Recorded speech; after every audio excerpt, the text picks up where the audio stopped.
अब बप्पा रावल, देखिए बप्पा रावल बालक के रूप में वे चरवाहे का कार्य करते थे, गायों को चराने जाते थे, लाते थे। इस तरह उनका कार्य चल रहा। तो यहाँ एक बीच में कहानी आती है कि एक गाय जिसको चराने जाते थे वो अपना सारा दूध खाली कर जाती थी, और इल्जाम लग गया बप्पा रावल पर कि वो सारा दूध पी जाते हैं।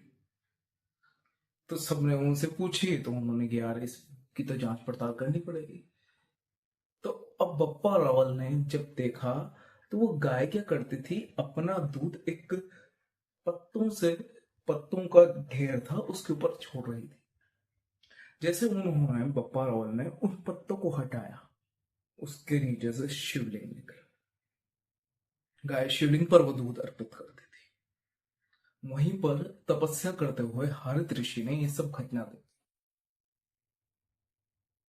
हरित ऋषि हरित ऋषि बाद में बप्पा रावल के गुरु बने। अब देखिए यहाँ बप्पा रावल एक चरवाहा, अब वो गुरु की शरण में आता है, गुरु उसे शिक्षा और ज्ञान देते हैं। वो क्या करता है, वो सिर्फ सेवा करता है। धीरे धीरे उसे ज्ञान प्राप्त होता है, उसे धर्म का ज्ञान देते हैं, एक राजा बनने का ज्ञान देते हैं। अंतिम समय जब हरित ऋषि का आता है तो हरित ऋषि बप्पा रावल को बुलाते हैं। हरित ऋषि बहुत पहुंचे हुए ऋषि थे, स्वयं स्वर्ग से विमान आया था इनको लेने के लिए। तो अंतिम समय में जब ये जा रहे थे तो बप्पा रावल आने में देरी हो गई उनको। तो उन्होंने ऊपर से बप्पा रावल से कहा कि अपना मुंह खोल के खड़े हो। क्या था, इन्होंने बप्पा रावल के आशीर्वाद स्वरूप एक पान का बीड़ा मांगा था कि अगर उसे बप्पा रावल खा लेते तो वह अमर हो जाते। लेकिन शायद प्रकृति को कुछ और मंजूर था, तो उन्होंने खुद, हरित ऋषि ने खुद पान खाकर उसका पीक थूकना, उनके मुंह में थूकना चाहता कि उनके मुंह में वो पान का पीक भी जल गया तो वो अमर हो जाएंगे। लेकिन हमारे मुंह में कोई ऐसा करे तो हम क्या करेंगे, वही उन्होंने किया, पीछे हट गए और वो पीक गिरा पाँव में जाकर। तब हरित ऋषि ने उनको आशीर्वाद दिया था कि देख बेटा, अगर तू ये पीछे नहीं हटता ना तो तू अमर हो जाता।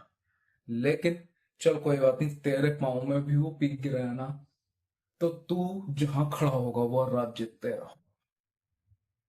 इन्हीं के आशीर्वाद से चित्तौड़ पर बप्पा रावल का शासन। चित्तौड़, वही चित्तौड़ जिस पर मान मोरे का शासन था।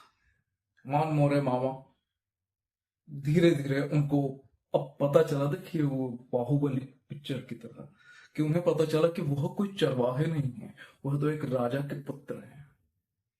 उन्हें अपनी कहानी पता चली कि कैसे उनके माता पिता के साथ क्या हुआ।